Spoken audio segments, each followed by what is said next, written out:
صحت کے حوالے سے ایک جامع دعا جو احادیث میں وارد ہوئی ہے، اگر اس کے پڑھنے کا میں اور آپ معمول بنائیں تو یقیناً اس کے نتیجے میں جسمانی صحت میسر آئے گی۔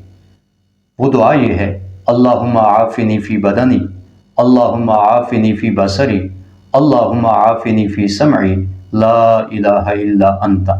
اس کا مفہوم یہ ہے کہ مولا ہمارے بدن میں، ہمارے کانوں میں اور ہماری آنکھوں میں عافیت عطا فرما۔ یہ تین چیزیں ہیں۔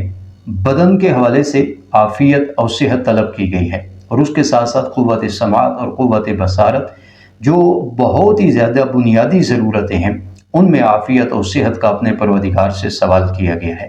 تو صبح اور شام آپ اس دعا کو یاد کر لیں اور پڑھنے کے بجائے مانگنے کا معمول بنائیں: اللہم عافنی فی بدنی، اللہم عافنی فی بصری، اللہم عافنی فی سمعی، لا الہ الا انت۔